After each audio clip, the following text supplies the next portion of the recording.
Hi.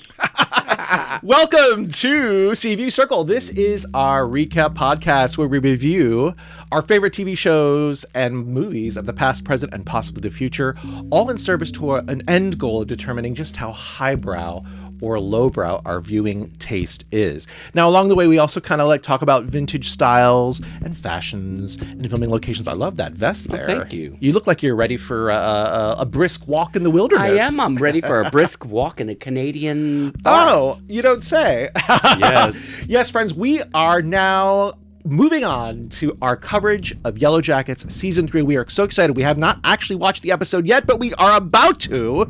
Last week, if you joined us, we had a very extensive recap of Season 2, and the week prior, we had a recap of Season 1. We've also been covering in our last season of the podcast, Season 1 of Knots Landing, which is the longest-running primetime serial from the 80s.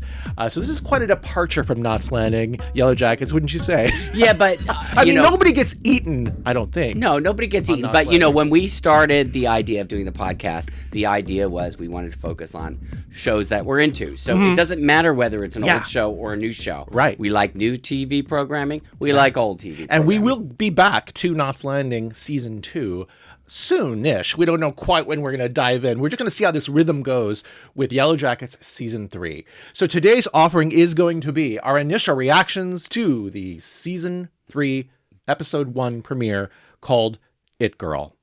All right? We're going to get to it soon. So excited. Super excited about But seeing before we get to that, let's dip in. Ooh. Let's see if we have any postcards from The Edge. Doug, yes, would you care to? I think we do have a postcard from The Edge. So we have a YouTube comment from Stephanie. Stephanie is a fan of ours from the Knots Landing coverage as well. So, but she's also a Yellowjackets fan, so that's so great. Yeah. I just finished watching Dexter, and the shot you showed of Shauna gave me Dexter vibes. Oh, this must have been from the recap of Season 1, Episode 10, when they're cutting up Adam's body with the Hamilton Beach knife. Yes. She said, also, I literally laughed out loud at the Knots Landing reference from Season 1 finale recap, which is also how we referenced cutting up the body is like riding a bike. So we had a whole litany. And drinking is like riding a bike. Drinking is like riding a bike. Cutting up a body is like riding a bike. She said, really love the episode. The shows really do have something in common. Yeah, they do have something in common. She said, I really love the episode, Doug and Brady, and I can't wait for the Season 2 recap.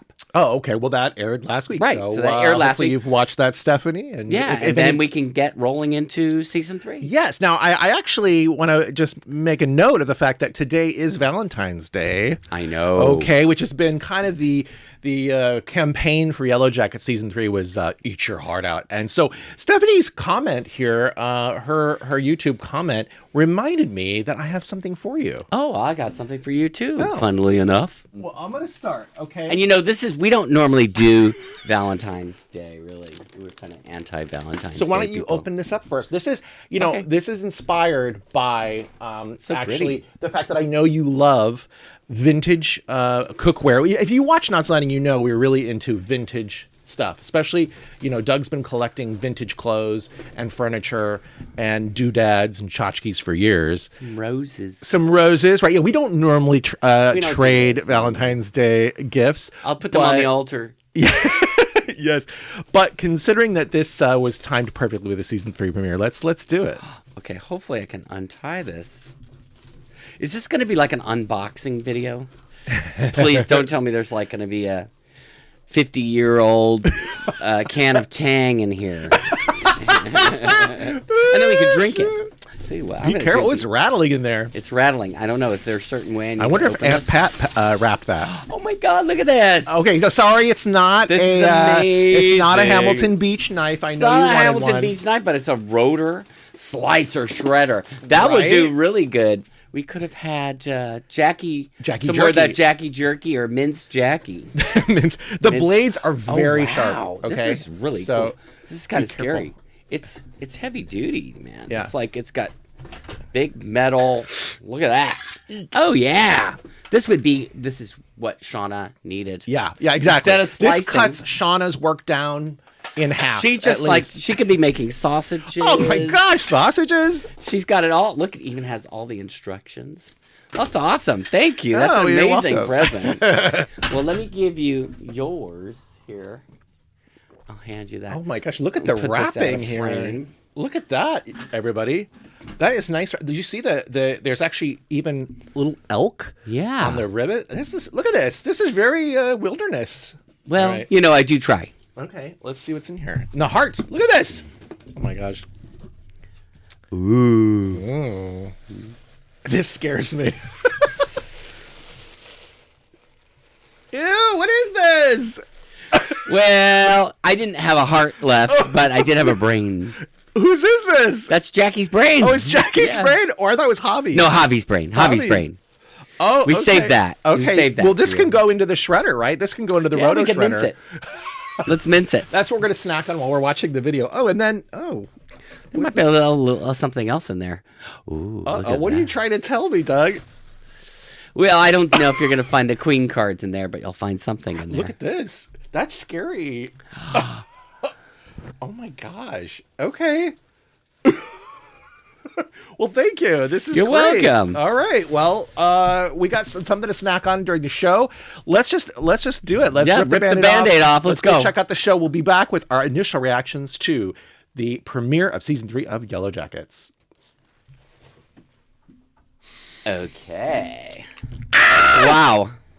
We're back. We just watched it. We're back. We just watched it. And that was intense. I mean, I think the thing is, I remember you saying offline, he didn't say this before, but you were saying it to me, how you were nervous.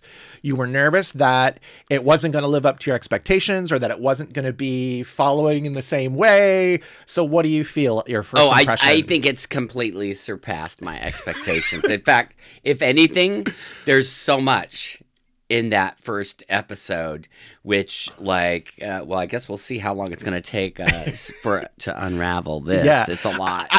My very first thing I wrote here is Mari as it girl, not pit girl. Right. Now, because in the very first shot, she's running through the forest and she's being chased, and it is very much like the very first scene of the season 1 first episode, the pilot, where this person is being chased and she is referred to as Pit Girl. This is genius the way they have done this, because you and many other people have always surmised that it was Mari who was Pit Girl. Yeah. Completely. So Yellowjackets does what it does best. It twists and says, okay, is this what you think? Well, we're going to run with this. Right. Literally. And then I thought what was really fun was very quickly, instead of it being something sinister, right, you find out they're playing a game. So they're actually hanging out in the forest in the summer, and there's teams, and there's a logic behind it. So it's like a soccer game, I guess, or something. I don't know quite what's going on there, but they're chasing this bone or something, whoever has it, and then whoever wins the tournament, then the other team has to be their servants for the day. Subservient for the day, or whatever. Yes, which starts this whole kind of drama brooding between Mari and Shauna.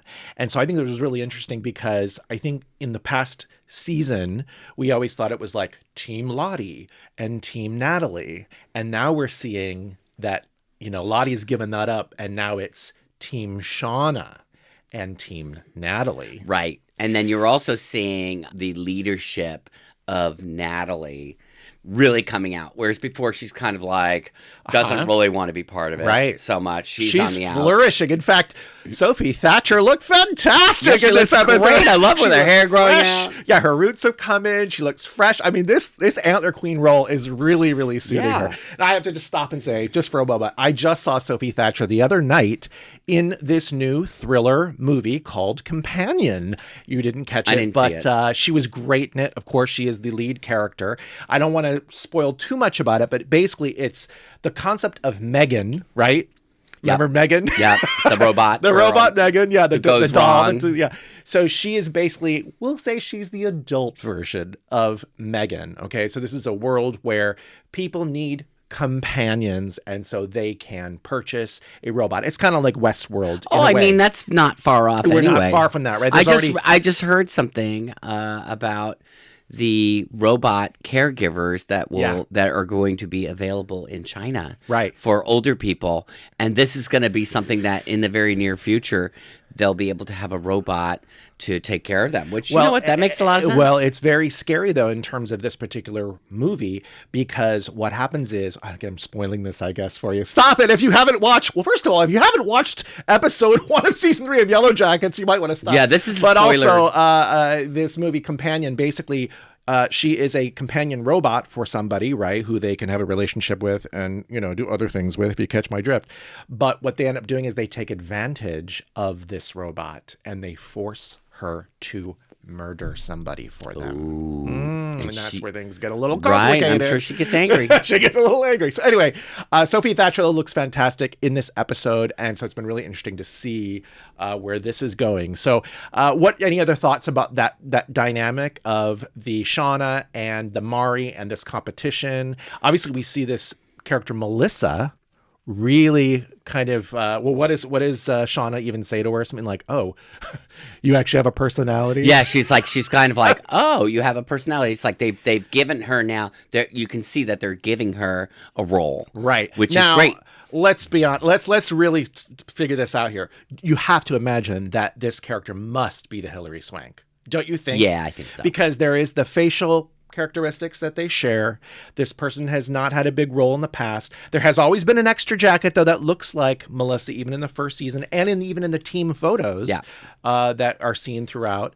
And then here we have the character played by Jenna Burgess in the last season, not a lot of lines, and now she is emerging. So I really think it must be Hilary Swank. In fact, my first drop of a theory right here is that she must survive, right? And she probably is the person who has sent Shauna this package by the end of the episode. Yeah, that is my guess. That's what I was going to say, too. But anyway. Probably the same person who sent the postcards. If it wasn't Jeff and Randy with this whole extortion plot or whatever, it maybe still was this character. Yeah, and maybe this has just been going on all along. Right. So and now it's being ramped up, right? This next level, whatever that tape is. Was that a... it's a mini DV tape. Mini DV. Which, of course, was like a big thing in the 90s. Yes. Because I had one, I remember. Right. In fact, I still have a bunch of those tapes. Yeah, and and we can't watch them. They're very difficult to get converted because if you don't have the camera working anymore, then rot's a rot. We do have one up there. We do have one, but So what do you think that's on that tape? I mean, it must probably be like maybe when they came back, maybe they had discussions that were recorded. Who knows? I mean, I don't recall them ever having a camera when they got there off the plane, but maybe there was. When they get back. When the survivors get back. Yeah, maybe. Maybe they're all somewhere where they're recording a conversation about maybe we'll find out in the next episode because they just opened that up. And of course, anyway, it's a spoiler, but Callie has opened the package and, Shauna does not know yet. Yeah. And she took it. Did you know it out? Yeah. She took now, here's the question. And put it in her pocket. Now, maybe I'm putting the cart before the horse because we got all this other stuff to talk about. Right. But the fact is, if we can't convert that tape, what makes you think that Callie's going to be able to convert that tape? Right. She's going to have to bring it to some service. Memory, legacy box. Or she'll be scouring the nearby She'll be looking yard sales. Yeah, yard sales. You got one of those players. I like that place. Hey, Callie, we have one up in our attic. If you help us clean up all the shit up there, then we'll let you use it. Okay. Oh, I wanted to talk about this opening sequence too, though, where you see now. So obviously it's beautiful. They're in the forest, and you see these really cool old world kind of teepee thatched huts. Yeah. And then you see there was a book that was I there. didn't catch that. Yeah, and it said Ancient World Architecture. So it was like obviously there was a book somebody must have had. I mean, how lucky they had that. Yeah, unless it was in the we got to talk about this for a second. Yeah, so Van does this really great moment here, right, where she says previously on the Yellowjackets, right? Which is very much like the Real World got on MTV. That's how that all started, that whole time period where they say previously, whatever. So she tells the story of what's been going on, and she does mention that Jen, who is now played by, I want to do this quickly. Maya Lowe is no longer in this role, and Jen is now played by Vanessa Prasad, who looks so much like an ex-coworker of mine that I used to work with in Miami when I worked at the Gap. I lived in Miami for a hot minute. Just looks like Carolina Ramirez, if you're out there. this person looks just like you. Anyway, she apparently has been told how to hunt. So this is why they now have game currently. And then we also hear that Thaisa is the lesbian who is good with tools. And she must have read that book, and she helped with these amazing huts. Now, let's talk about it again. You say, where did they get this book, right? Well, they must have got it out of the cabin with like all this fabric that they end up wearing at the end of the episode for this little ritual burial they have. Yeah, but everything burned. Everything burned. And then how about the clothes? Like, I don't want to get too technical here. I don't want to get too deep of a dive, but are they wearing the same clothes that they wore out of that cabin? Are they only going to be wearing these clothes? I need to look again. Really curious about that. You know, that was a hard thing because we were watching this so quickly. I didn't really pay attention. So maybe on a second view, we could find out. Now, the other thing is, I did notice, though, that especially when they get ready to do their solstice ritual as well, which is getting ahead of the game a little bit, but where did they get all those beautiful candles and these paper lanterns? Yeah, because the lanterns, those lanterns that you use for, I think it's is it Southeast Asian festival or maybe it's Chinese. I'm not sure where they do the lanterns. I think it's Thai. I don't know. And the lanterns, they have the air. It's like a hot air balloon, right? Yeah, a little hot air. But you have to make those. You know, you have to make Right. So that was like instantly, I was like, how are you making that? I guess it's in that book too, maybe. Yeah, maybe, I guess. Or maybe they're making their own paper. Anyway, we should get back to the timeline. But let's talk about the intro, right? So we have the intro. Yeah. It is definitely peppered with some new footage. A lot of it seemingly I could see from the teen timeline. You know, I didn't really catch as much from the adult timeline, but I'm sure it's in there. A couple of different images tied in, different people's faces, but I mean, you know, the same characters. And we definitely see that Sarah Desjardins is part of the cast in those credits, and she obviously had a pretty big role in this particular episode. I think what we're really seeing with the Callie character is this through line with Shauna, right? It's this mother-daughter. Yeah. They're very much alike. And that whole sequence when there's, I guess her name is Chloe, the student at the school, and she's making fun of Callie's mom and what they had overheard had happened at Lottie's camp. And so Callie has to defend her mom's honor. Yeah, she got to defend her mom's honor. So she orders a DoorDash, and we find out it's Randy delivering it, by the way. Yeah, Randy's delivering DoorDash, and it's entrails of some sorts, of some animal. And then later on, we see that Callie has been expelled from school. Oh, don't you love when the principal calls Shauna, and Shauna has literally gone through Callie's stuff. And she's smoking a joint.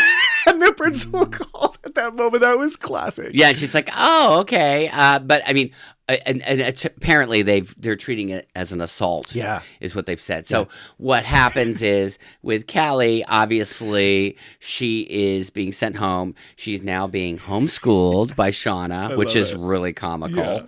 Callie mentions that she's got a video of the incident. Like she had her friend take the film of when she throws the entrail. So we get to see it, and you see the glee on Shauna's face. Shauna's super excited, and she's into it, and she even says, "I'd like to see it again."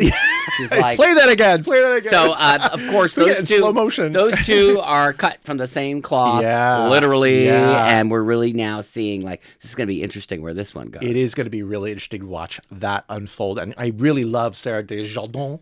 I think she's fantastic, and it's going to be really fun. Yeah, to see this. And then how do you think that Jeff is going to react to all this, though? That's my worry. Yeah, he seems a little PO'd already because, in fact, he mentions that he's worried because they set the timeline. They say it's been 6 weeks since Natalie died. They have to be, they have to look at what all went down there and what Callie really saw and what she did. I mean, I forgot that she actually shot Lottie, so that's... Yeah, so he has concerns, though, and then obviously in the same timeline, which I guess 6 weeks is not super long when you have a memorial. It's not a funeral. Natalie was cremated, but we do have the funeral sequence, which is kind of interesting to watch. You get the mother coming up with her oxygen mask, and she provides that photo of mother and daughter when the daughter was like 7.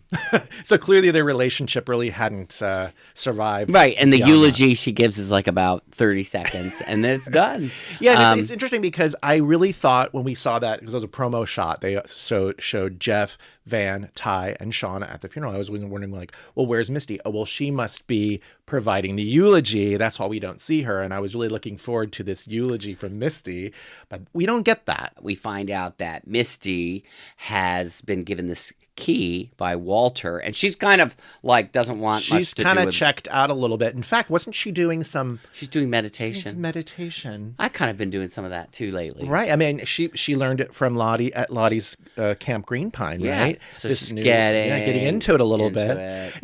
Was that the first time I think we had seen Misty's bedroom?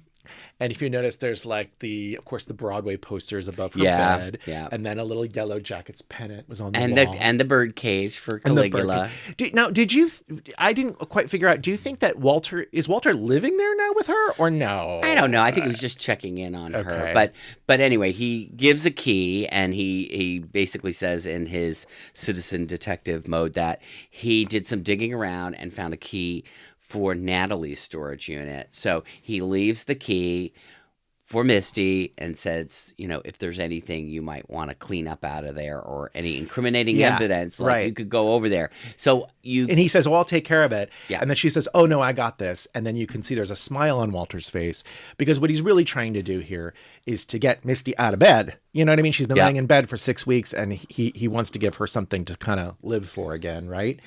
This is really one of the most touching scenes of the entire episode, is that she ends up at a bar. Well, first of all, she goes to the storage unit, and this was a scene, we watched this just straight through it. We didn't really stop, or we certainly didn't screenshot anything. So I would love to go back to this particular scene and see what she's seeing. Right? There's like there's a lot of cassette tapes, and there's like pictures of her from like Yellowjackets team and a couple other bits and pieces. Yeah. But what she finds is Natalie's leather jacket, and then she picks it up, she sniffs it, and she puts it on. So then at this point, then it segues to her going to a bar, and I had seen this scene in the little trailers, so that was really comical. But you could see she's trying to be all hard edge, cherry, cherry bomb. She's trying to be Natalie. She's trying to channel Natalie, trying to do whatever Natalie would do. She's putting the espresso martinis from the Bricks and Mortar season 1.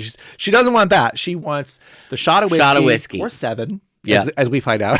7 shots of whiskey. Yeah. She's like hammering whiskey. Yeah. And she's talking, that was funny. She was like, oh, I'm doing my taxes. Da, da, da, da. She's all crazy. Well, that was before she was drunk. And then when she got into it, she said the same thing she also said at Bricks and Mortar, where she said to Jessica Roberts, oh, I know I don't look very intimidating, or I don't look like I'm dangerous, but, don't judge me by that or whatever. So she's kind of, again, still carrying all of this with her, this person, Misty, this life of being rejected by so many people and people judging her by the way she looks.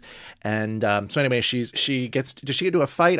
What happens is the one guy mentions that he likes her jacket. Yeah. A nice jacket. And then when she gets drunk, she takes it like, oh, he was dissing my jacket. Right. So then she comes after him. Else. Yeah. And I guess there's almost like an assault going on there too. I don't know. Did she throw a candle, or it was something like that? There's an altercation. And then what you see later on is she's just walking home alone on the street, and she's really sad and upset. And of course, here comes that little Volvo or whatever. And that man with those beautiful steely blue eyes. Walter's beautiful blue eyes. He comes up and says, you left your phone there. And that was a really sad thing he said, was that they called everybody in your contacts, and I was the first one to pick up. And of course, he's W.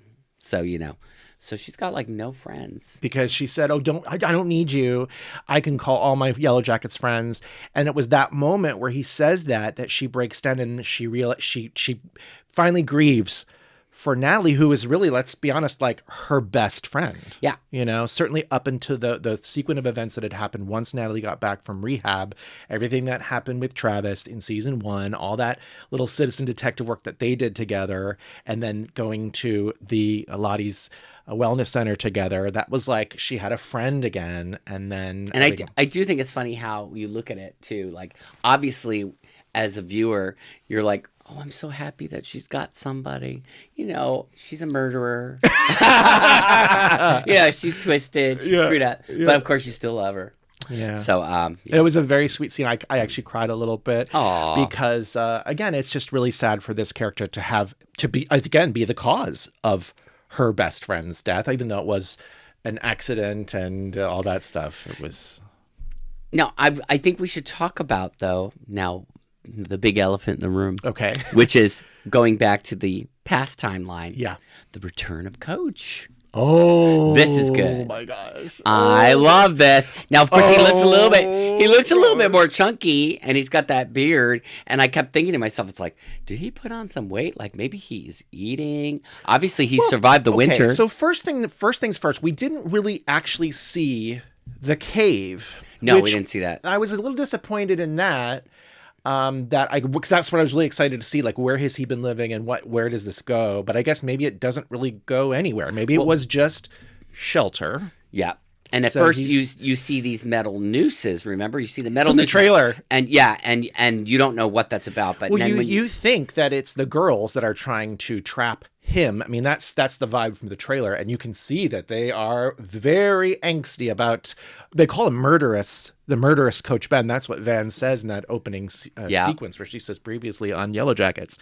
And I want to make sure we get back to that. I want to talk a little bit more about that. But so Coach Ben, we think that's for him, but actually no, that is Coach's trap or snare for hopefully some game because he's still hungry. Yeah, and so he's obviously surviving out there. However, we don't quite know like what his living setup is, but we surmise it's in that cave that we saw in the last season with all the little bones. But the girls definitely think that he set the cabin on fire, and so they are, when they send, I guess, Jen, who is now the hunter, taking over for Antler Queen, who's got other more important things to do. They ask Jen, "Oh, did you possibly see any tracks from that murderous man or whatever?" So they're definitely on the look for Coach Ben. But if you can see that Natalie is still trying to protect. Oh yeah. him. She said, "Oh, he's probably dead. He's dead. He's got to be dead." So you know that. She knows he's out there, obviously, but she's... To me, when you see him kind of creeping around, and it's kind of like, you can tell it's like wet, and you can just know what that feels like. To me, it's like he's like the elusive deer out there. Like you hear a little crack and you look and like, he's out there. Yeah. And then, of course, the crazy thing is he has his little crutch or whatever. Yeah. And he finds he taps like on the ground and it sounds hollow, and he's like, what is this? And of course he digs it out, and it's like some wood, like it's like a wooden shelter that he opens up, and he finds like survival supplies in there. What else does he find? Well, he finds the pit. Well, this is the that pit. Is the pit. Okay. That is the pit. Okay. Because if you think about it, yeah, that makes sense. How would those girls, if the pit wasn't already there, how are they going to dig that out? Right, so that's going to be the future pit. And it is the pit at the end of the episode, isn't it? It is the pit. And Mari is the pit girl. Pit girl. Spoiler alert. Kind of the pit girl. Oh. Wow. But yeah, he finds in the pit these it's like an industrial suitcase, and then when he opens it up, there's the freeze-dried peanut butter thing that he's eating. This is like that guy on YouTube that we watch, that orders stuff on eBay, a 50-year-old Tang or whatever. We already referenced. Yeah, 50-year-old Tang. This is what he's got there. He's got all this amazing food there that he can eat. The peanut butter protein bar. I don't know what else was in there, but bear spray, all this great survivalist stuff. And then the big question is, where did this stuff come from? I mean, is this from Cabin Daddy? Is it from Cabin Daddy? Could be from... I just to make sure I had the coffee cup. Cabin Daddy? You're giving it today. Mm-hmm. So, yeah, probably, right? Like, this is probably like his little cache that he had waiting out there in case he needed it, and Coach Ben has found it. How lucky for Coach Ben to have found that. Wow. But now you can see how this is going to create some drama, because he does somehow get all the stuff out of there. He carts it away. He must take it back to his cave. Mm-hmm. But by the end of the episode, he has trapped Mari. Right. And he had actually put down a little bit of the peanut butter in hopes of getting a deer. But obviously, when Mari was running at night. Yeah, and she left. Because you remember at night, when they had the fight at the pagan dinner or whatever, and she left, later on you could hear screaming. Yeah. And they all thought it was the screaming trees. Right. Oh my God, we're going so ahead of us. We're so out of order here. It doesn't matter. It doesn't matter. But yeah, so that must have been her falling into the pit at that time, and then he finds her the next day. Now, what is going to happen with her? What is he going to say to her? What is she going to say to him? Obviously, she's got an attitude, right? I don't think she ever really had much things to say about Coach Ben in the past. So that's going to be a very adversarial relationship. And now that he has all of this stuff that he wants to keep, he's going to have to get rid of her. Don't you think? Well, I don't know about that. Maybe she could be a help. I mean, she's going to be, let's face it, 2 legs are better than, she's got one broken leg. 3 legs are better than 1. 3 legs are better than 1. Is it 3 legs? Wait a minute. He's got 1 leg. And she got 2. She got that's 2. 3 legs are better than his. Oh, that's right, because he's missing the 1 leg. But one of her legs is broken, so it's only 2 legs. 2 legs. 2 legs. All right. That's what I'm saying. That's what I meant. Like, 2 legs are better than. It's simple math, guys. It's simple. So maybe they'll team up and, Okay, and I would say that we are seeing this sort of shift towards what the show creators had said at the very beginning, was that this was a show about a group of high school students who survive a plane crash, blah, blah, blah, blah, blah, and then they divide up into 2 tribes. So maybe that's what we're seeing here, is that maybe Shauna and Melissa are starting in this world. But see, it's interesting then, because now we have the Mari and the coach over here. Even while they're planning and talking about their solstice celebration for the spring solstice. Summer solstice, sorry. The van is outside talking about certain things, and Shauna is inside writing her diary like this is not at all the way it was. Yeah, you're making it sound like it's some beautiful, wonderful spiritual thing. Meanwhile, this was like total, a nightmare. I think what was kind of an interesting thing too is it touches upon something we spoke about in the recaps too, which was, you kept saying, I think, Lottie's schizophrenia, obviously had a big part to do with all the stuff that they see and hear. And I'm not the person to question whether if somebody's insane or not, or whether they're in tune with something else. You know what I mean? Like, I don't want to make that judgment, because I'm a believer that people do have gifts. Yes. I thought it was really interesting when they went on that little walk, Lottie and Travis has had some mushrooms, and basically Lottie is taking Travis out there to talk to him about the loss of Javi. So she's like taking on this kind of therapist role, which she's already kind of had in the previous seasons. But what was really interesting is that the tables turn, and she tells her story to Travis very matter-of-factly, saying that, I had multiple therapists. I was on medication, and I ran out of the medication, and I started seeing the visions that I saw before I was on the medication. And then she said something that we forgot about, that at a certain point in season 1 or 2, she stopped seeing the visions. Right, she stopped having the visions. But everybody else wants her to be this role. Yeah. So she continues to be this for them. And what would have happened, like, if she never would have had those visions? What would have happened if she had been properly medicated the whole time? Yeah. What wouldn't have happened? It's very right. I mean, did she might have, like, in a way, might have egged them all on. And now at this point, let's face it, they've been out in the forest for a good, 6 months at least? Gosh, it's 9. Got to be 9 months. Because of course they're 12, probably almost 12. Almost of course 12 they've months. gone crazy. So anything could happen. This is June. If this is summer solstice, it's June. They've been out there for 13 months. Okay, so of course they've gone more simple math. They've gone crazy. The other No, I think part of it though is if you're dealing with such a terrible daily situation, you're going to do whatever you can to make it better. I think that's really where the summer solstice, this concept is like, let's have some joy. Let's have some joy. And with Natalie here as the new queen, she's trying to come up with a way for everybody to get along and get stuff done because they have to continue surviving. Shauna, though, who has dealt with so much trauma, doesn't want a part of it.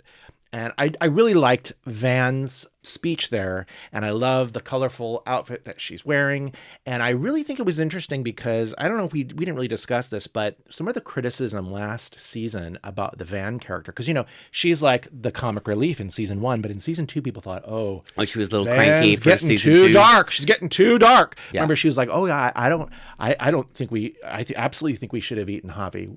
That's what we had to do. And when the card draw, there's this like evil look in Van's eye, and people were like, oh my gosh, So I think there was a little bit of a redemption for the Van character in this particular episode. We see it really in both timelines.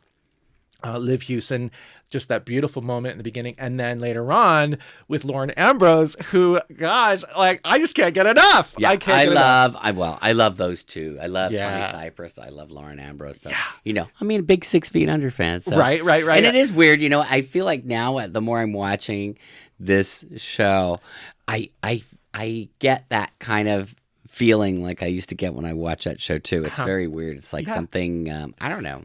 I know what you mean. I don't know. I can't explain I really, really, really, really, really loved the Ty Van scenes in this episode. Probably my favorite thing. If I'm going to just spoil it right now, my favorite thing was those scenes.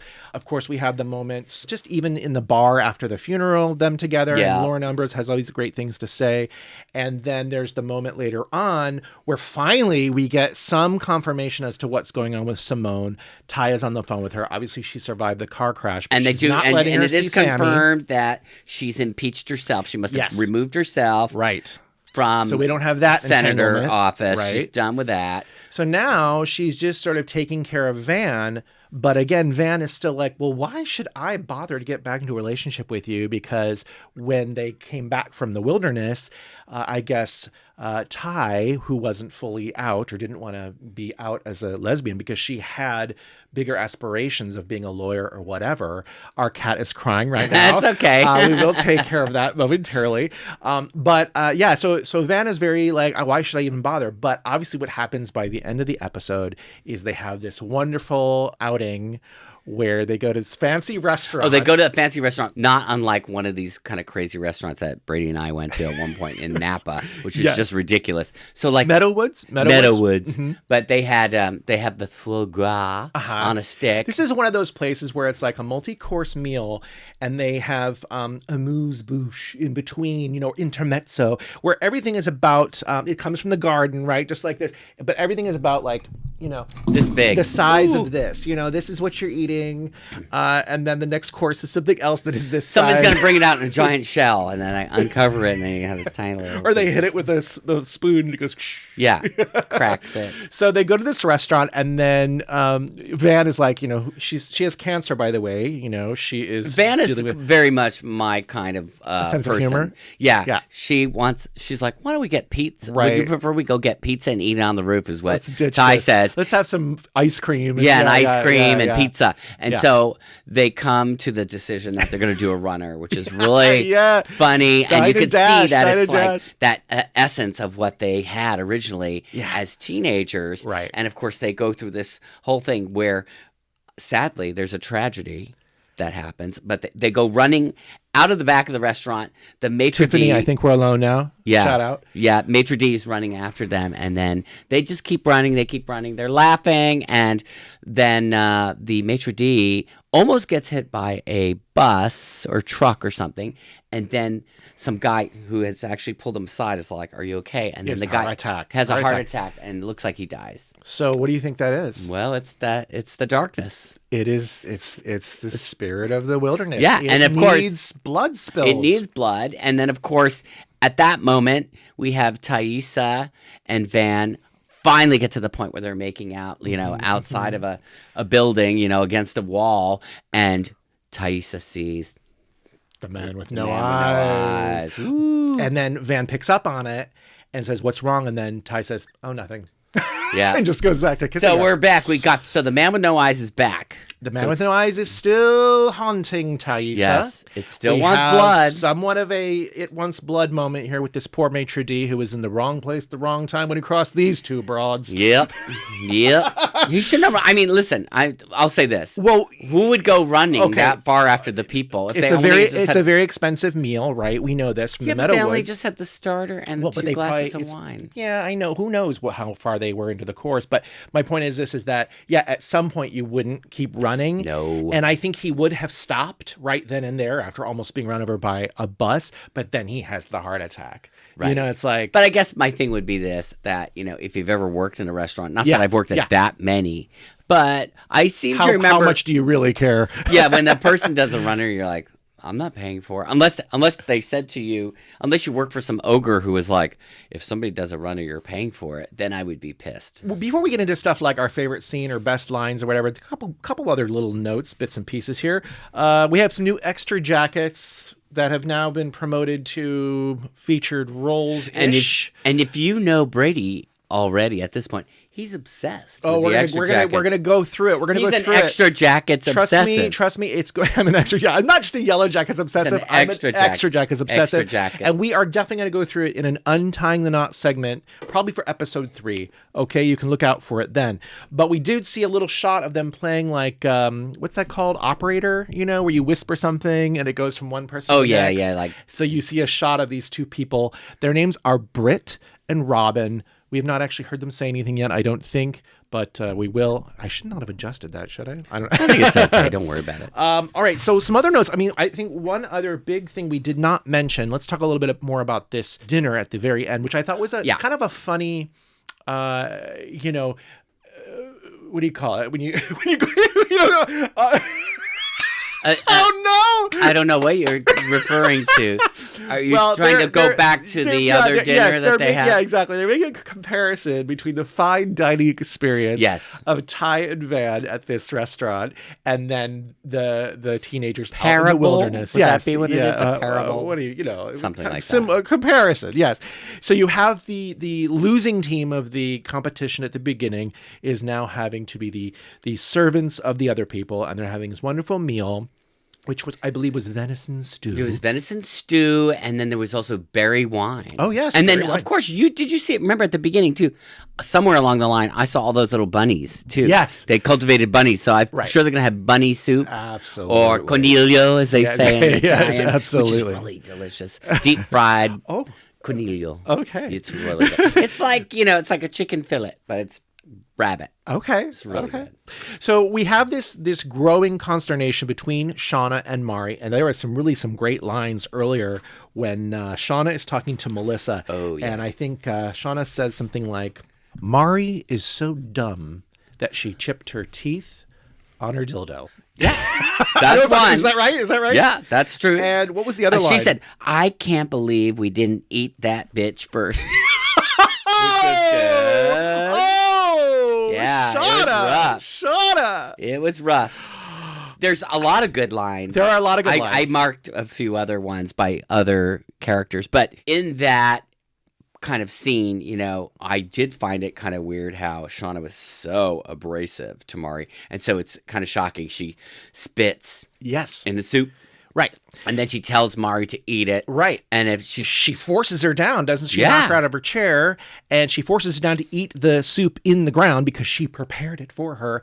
So there's this major, major battle going on between these two. Yeah, and that is what makes Mari decide. She's like, I'm out of here. Right. Natalie says, as the Antler Queen, she's going to basically ground them for a week. Yeah, a week. You're going to have to stay in your hut for a week or whatever. And Mari is not having it. She's like, I'm done. So, of course, that's when she goes running away. Yeah. Now, the thing that you hear later in the dinner, too, is this screaming noise, which we think is the screaming trees, which has been referred to when Travis is tripping and out with Lottie. He goes up and touches the tree. Yeah, he touches the tree. And you can feel the tension, the pain, or whatever. And he says to Lottie, you're going to hear it too. Yeah. Now, I was automatically just like, the Screaming Trees, I remember I used to listen to them. They're a band. Back in the olden days, in the late 80s, early 90s. I think this is interesting on a couple avenues. Yes, the music group Screaming Trees, which was kind of associated with grunge music, which, was what these teenagers listened to back in the early to mid 90s. Yeah. But what's really interesting also is that here we had that scene with Lottie where she basically says, I was not on my medication and I saw visions and I didn't see visions, and then you all made me out to be this big spiritual leader, but maybe I'm not. Yeah. And then we were saying, how much of this was the mental illness, how much of it was the wilderness and the energy.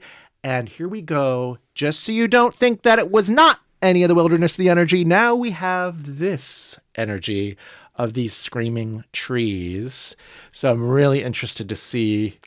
Yeah, let's see where that goes. But because there was a lot of screaming at the end. Yeah. It wasn't just Mari. Right. There was a lot of sound. Well, I mean, I automatically thought maybe is this something from Native American culture or like indigenous people, but I did Google and I couldn't find anything. Native peoples, First Nation, First Nation, First Nation. Up in Canada, supposedly. Right. First Nations peoples. Oh my gosh, how fitting. But I didn't see anything written, but I'm sure there must be some lore about it. Because, there's always a lot of lore about trees in general, tree spirits. Yes. Oh gosh, I'm such a huge fan of trees.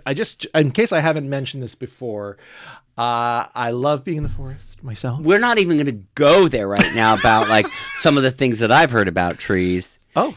Because they can move. Well, yeah, apparently they move. Yeah. Well, I mean, they move very slowly. Very slowly. But some people believe that they disappear and come back and move to different things. So like deep in the forest, I guess there's no way of really knowing. You'd have to track it. But that's what people believe, that they are capable of, going through to another dimension and coming back or whatever. So I don't know.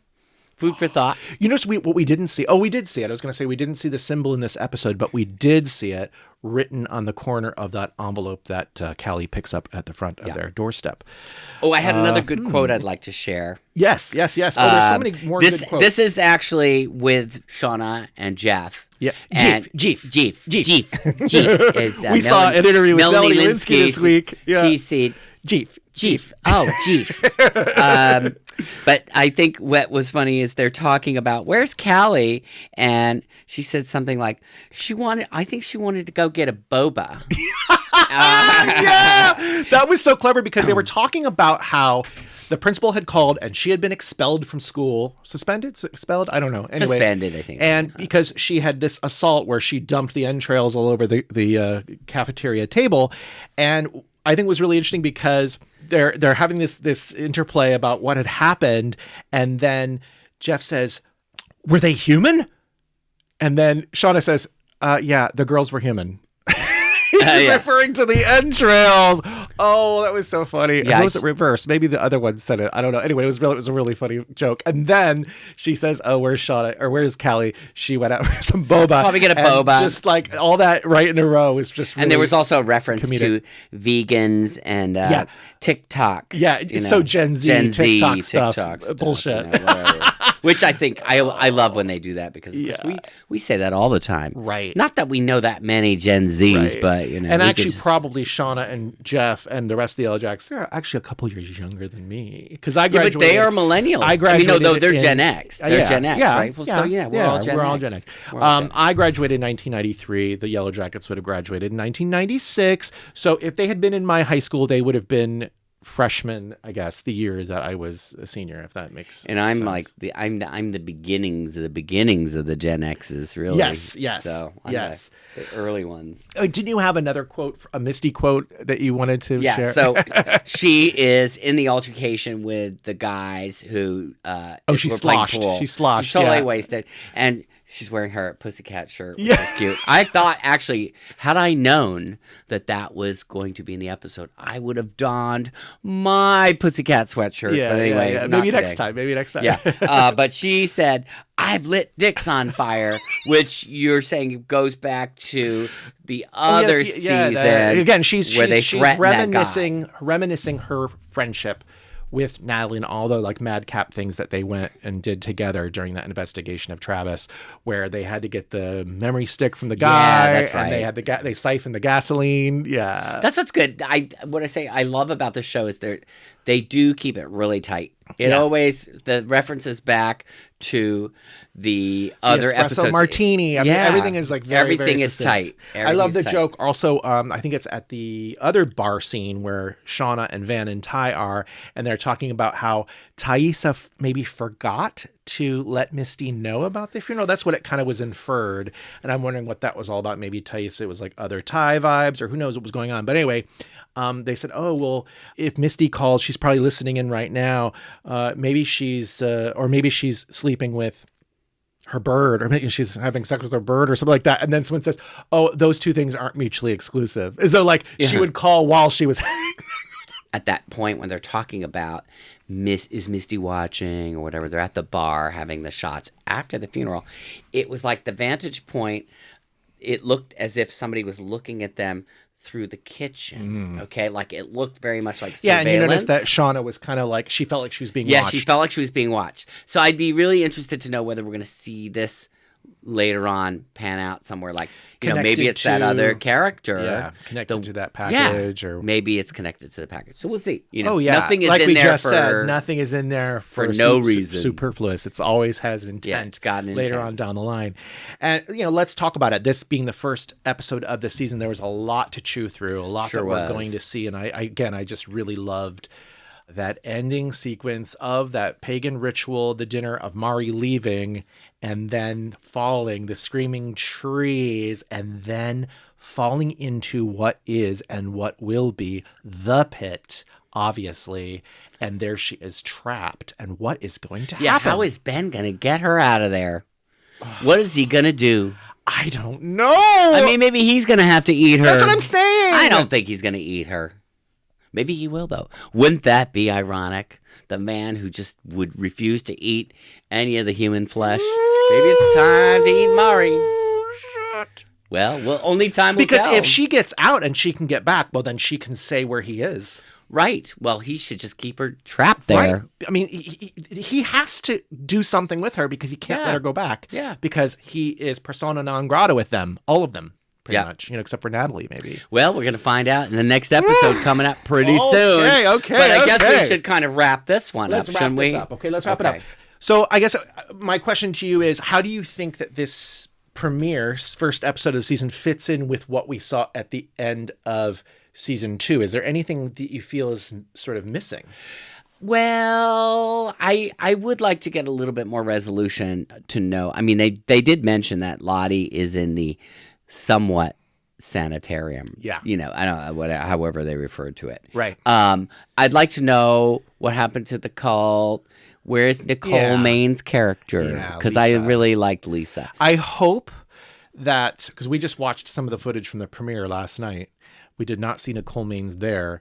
But they didn't show everybody there anyway. They didn't show some of the other characters that are going to be part of this this season. They did not. They were not at the premiere. You know, I did have one other little thing I noticed too. Was still in the opening, they're still showing Ella Purnell. Mm-hmm. So I hope that we're going to get more Jackie Ghost coming back. We are. I think. Okay, we are. Good. Yeah, she was in the trailer. I'm pretty sure. Yeah, I think so. I saw. But yeah, so yeah, I would agree that was kind of the missing piece, was the adult Lottie, and I know we're going to see her because she is still part of the cast. So I'm looking forward to that, and I would hope that there is some mention of the Lisa character to tie that in a bow.